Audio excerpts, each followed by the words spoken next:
Benvinguts, soc la Mar i avui veurem què és i com es calcula la intensitat de camp gravitatori.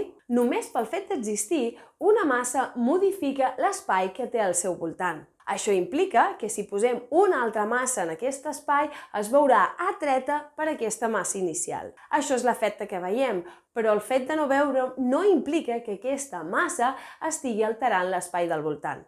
Per poder mesurar aquest efecte, el que fem és estudiar la intensitat de camp. En el cas del camp gravitatori, la intensitat de camp gravitatori la representem per la G. Aquesta ens indicaria la força que experimentaria un segon cos per unitat de massa, és a dir, la força deguda a la gravetat per unitat de massa. Llavors, les seves unitats en el sistema internacional serien newtons per dit quilogram.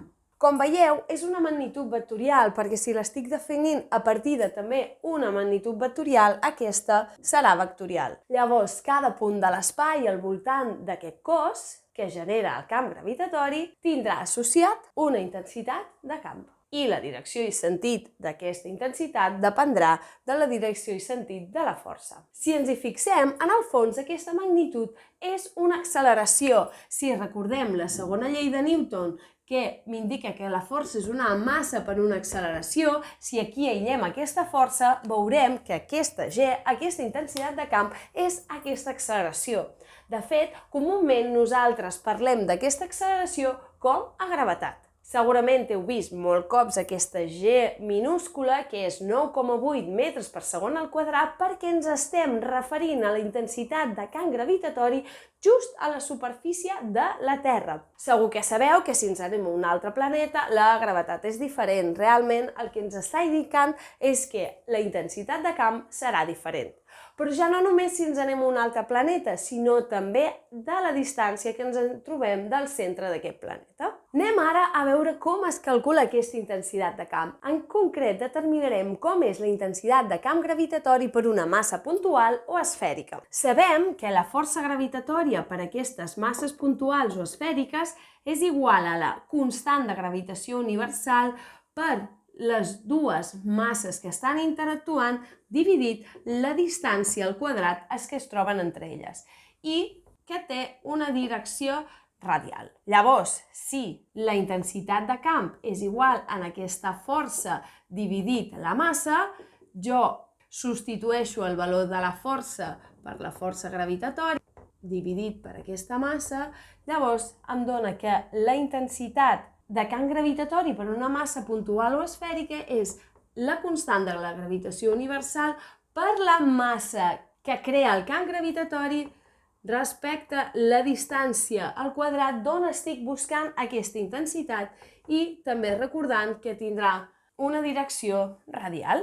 Llavors això ens indicarà el valor que quanta més massa tingui el que genera el camp, més gran serà la intensitat de camp i com més allunyat ens trobem d'aquesta massa, la intensitat de camp serà més petita. I també veiem que aquest vector sempre estarà dirigit cap al centre d'aquesta massa o de l'esfera. Llavors, amb aquesta fórmula podem calcular la intensitat de camp gravitatori per masses puntuals o esfèriques. Veiem un exemple de com podem utilitzar aquest concepte per fer diferents càlculs. En aquest cas, ens indica que en el 1971 l'astronauta David Scott de la missió Apollo 15 va fer l'experiment següent a la superfície de la Lluna. En una mà hi tenia una ploma de falcó de 30 grams de massa i a l'altra mà hi tenia un martell d'alumini de 1,32 quilograms. Els va deixar anar alhora des de la mateixa altura i va comprovar la predicció de Galileu, segons la qual, en caiguda lliure, els dos objectes havien d'arribar simultàniament a la Terra. Concretament, tots dos objectes van trigar 1,1 segons a recórrer els 100 centímetres que els separava de la Terra. I el que ens demanen és que a partir de l'experiment calculem la intensitat de camp gravitatori a la superfície de la Lluna i la massa de la Lluna. Llavors ens està donant com és aquest moviment i d'aquesta manera podem treure l'acceleració que pateixen aquests dos cossos. Si jo puc treure l'acceleració, el que sé realment és la intensitat de camp gravitatori que tinc en aquell punt. Com que és un moviment rectilini uniformement accelerat, sabem que la variació de posició serà la velocitat inicial pel temps més 1/2 per aquesta gravetat per temps al quadrat. Com que la velocitat inicial és quan el deixo anar és igual a 0, llavors puc aïllar d'aquí que aquesta G, aquesta intensitat de camp gravitatori, és la variació de posició per 2 dividit el temps que triga a fer el moviment al quadrat. Llavors em diuen que la variació de posició és de 100 centímetres, si ho posem en unitat del sistema internacional és 1 metre, per aquest 2 dividit el temps que em diuen que és 1,1 segons al quadrat. Llavors, fent aquesta operació, que és 1,65, puc saber aquesta acceleració i puc utilitzar, ja siguin bé unitats d'acceleració, o també podria utilitzar les unitats de Newton per quilogram. Ara ja tenc, doncs, la intensitat de camp a la superfície de la Lluna. I amb aquesta ara em demanen que pugui calcular la massa de la Lluna. Si recordo com es calcula la intensitat de camp per una esfera, que seria el cas de la Lluna, sé que és la constant de gravitació universal per la massa dividit la distància al quadrat. Si ho aplico en el cas de la Lluna, a la superfície el que tinc és que la massa és la massa de la Lluna i que aquesta distància és el radi de la Lluna, ja que m'estic trobant a la superfície d'aquesta. D'aquí, doncs, puc aïllar que la massa de la Lluna és la intensitat de camp pel radi de la Lluna al quadrat dividit la constant de gravitació universal. El valor de la intensitat és 1,65 que acabem de calcular, el radi de la Lluna ens el dona i és 1,74 per 10 elevat a 6, tot això estarà al quadrat, i dividit també el valor de la constant de gravitació universal. Llavors farem aquesta operació i veig que em donarà 7,5 per 10 elevat a 22 quilograms. Llavors, amb el concepte d'intensitat de camp he pogut trobar el valor de la massa de la Lluna. Molt bé, ara hem vist com puc calcular la intensitat de camp per una massa puntual o una massa esfèrica. Però què passa si en comptes de tenir una massa tinc diverses masses? Llavors, per calcular-lo, el que haurem de fer és utilitzar el principi de superposició. El principi de superposició el que diu és que cada massa produeix el mateix camp com si estés ella sola, encara que hi hagi la presència dels altres. Llavors, la intensitat de camp resultant el que serà la suma vectorial de tots els camps que crea cada una de les diferents masses. Llavors, podem dir que la intensitat de camp total serà igual a això, al sumatori de totes les intensitats de camp de cada un dels cossos presents a l'espai. De què ens serveix aquest principi? Doncs, per exemple, si jo vull calcular el camp gravitatori al voltant de la Terra, també tenim present que hi ha la Lluna, doncs utilitzaré aquest principi per calcular la intensitat de camp. Suposem, per exemple, que jo tinc la Terra i tinc la Lluna. I el que tinc és un objecte que es troba enmig de la línia que uneix la Terra i la Lluna. Suposem, per exemple, que es troba a 10.000 quilòmetres de la Lluna i que es troba a 370.000 quilòmetres de la Terra. Llavors, en aquest punt, puc calcular a través del principi de superposició quin és el camp gravitatori.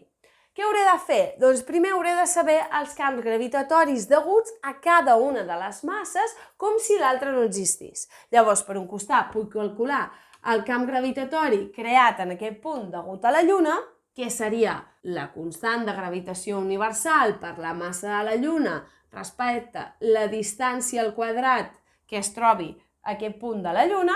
Llavors seria 6,67 per 10 a la menys 11 per la massa de la Lluna, que és 7,35 per 10 a la 22, dividit aquesta distància que indica és de 10.000 quilòmetres, per tant, 10 elevat a 7 perquè ho posem en sistema internacional metres al quadrat, i tindria un valor de 4,91 menys 2, 4,91 per 10 a la menys 2 newtons partit quilogram. Ara ja sé en aquest punt quina és la intensitat de camp gravitatori degut a la Lluna.